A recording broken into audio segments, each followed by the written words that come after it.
This envelope is full of secrets.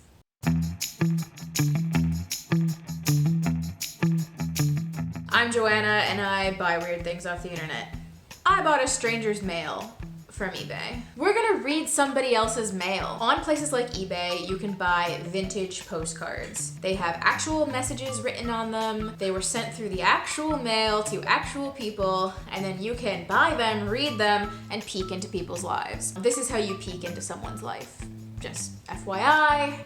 Okay, I bought a bunch of vintage postcards from eBay. It was only $8 for a bunch. I'm excited to read them and see what people said to each other in the early 1900s, 1910s, 1920s. Let's go through someone else's mail. All right, ooh, okay, cool.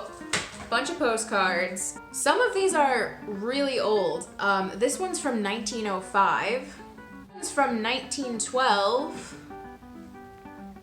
And this one's from 1916. Ooh, look at this handsome gentleman. A lot of people who wrote these postcards are probably dead.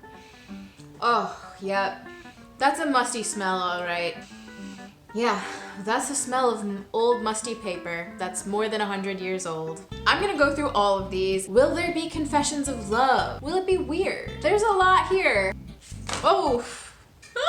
Not great, Bob. It's going to be interesting to see what people wrote on their postcards in the past. I've sent postcards before. I never know what to write. I either write something dumb and boring or something really weird and stupid. So to all the people I've sent postcards to, I am so sorry that I do a bad job. Let's see if these old-timey people can do any better. I think a lot of these were sent to the same person. Let's go through their mail together. Most of these postcards are addressed to a woman named Esther. So we're reading Esther's mail. And then there are more postcards addressed to a number of other people. So maybe these were family members and somebody ended up keeping all the postcards. This piece of paper is more than 100 years old. It is interesting to see what people write on postcards because you have such a small amount of space. You know that the mail carrier can read it. So you don't want to talk about your plans to commit crimes or your sexual fantasies. You want to keep it light. I'm starting with this postcard from Colorado. It's to Esther from someone named Belle. Year is not readable. This looks like it's probably from the 50s. The first thing it says at the very top is, "My hubby died January." That's pretty heavy for a postcard. I wonder what kind of relationship you have with someone if you write that your husband died on a postcard that you send to them, but obviously things were very different pre-internet. Esther lives in Chicago. We got a Chicago lady in the house. Esther from Chicago, we're reading her mail. 114 years ago, somebody wrote this postcard to Esther. There's a picture of a cliff house. It says, "Dear Esther, you owe me a letter, Ms. L." This does smell a little musty. It's from 1912, Michigan. It says, "Dear sister, best regards from a brother. Esther's brother, not a man of many words." This postcard's from 1919. Yeah, it's got that musty smell. It just says, "This is a pretty nice place." Economy of words, people. This is a pretty nice place. I think this might be in France. Unclear. We're making our way into the 1920s. This is a Christmas card. Season's greetings from Ruth. Thank you, Ruth, for your brief but gentle greeting. What does it say? "A prosperous new year. The wintry moon is on the wane, and spicy fragrance fills the night. Good luck and good cheer to you, my friend, with the new year and its dawning light." I like this poem. Spicy fragrance fills the night. Someone must have a cinnamon broom. We're jumping into the 1940s. Still musty. And this is a postcard from Alaska to Esther from someone named Buddy. Who's Buddy? I don't know. It says, "Regards to the old gang, Buddy." We've got some drama. This is 1946. This is from someone named Ruby, I believe. "It sure is hot here in the daytime, but cold at night. I got my story on now. I cut my fingers very bad today. I hope it will get along all right. The same hand I had blood poisoning in this summer." Oh no, she cut her hand and also had blood poisoning this summer. 1946, Not a great year for Ruby's blood. This postcard to Esther is from 1949 in Nebraska. This is Nebraska. It says, had a nice chicken dinner. So, that's good. We're rolling on into the 1950s. Still musty. Sent to Esther in 1952 from Edith. What's Edith gotta say? Here for the day, very hot.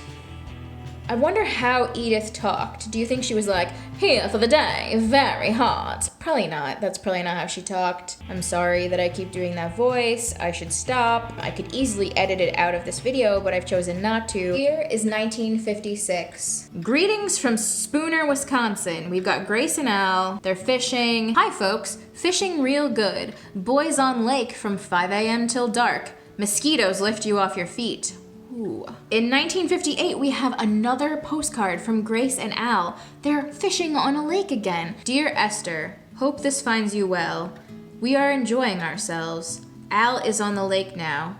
Hope he catches some fish.